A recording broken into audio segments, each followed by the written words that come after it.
la femme à notre époque. Mais d'abord, il faut penser à ce qu'est une femme, c'est-à-dire revenir à l'élément de base.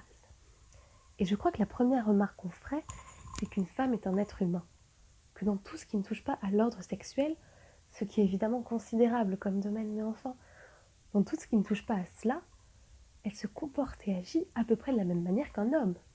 En tout cas, physiologiquement, elle digère, son cerveau fonctionne, elle marche, elle se sert de ses mains pour entrer en contact avec les choses et pour travailler, elle se sert de ses pieds pour marcher, et l'ensemble de l'organisation est tout simplement d'abord une organisation humaine. Ça, je crois qu'il ne faut jamais l'oublier. Que lorsqu'on pense aux femmes, on pense trop souvent à elles de deux manières. Ou bien on pense du point de vue de l'homme, qui dit tiens, ce sont des femmes, et alors en quelque sorte crée un groupe à part. Ou bien on pense à la réaction des femmes qui réagissent contre les hommes, et alors ce sont des femmes en opposition aux hommes.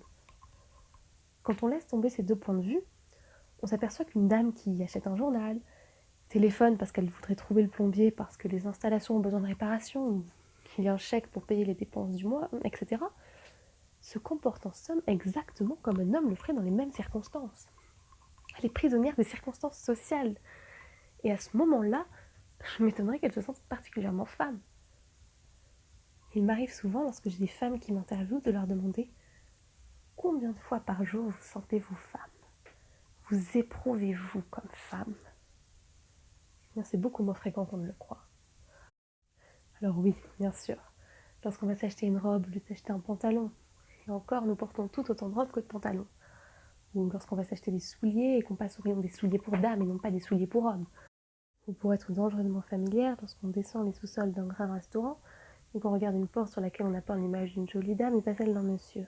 Ces moments-là, évidemment, automatiquement, de façon routine, enfin sans même y réfléchir, on se sent femme.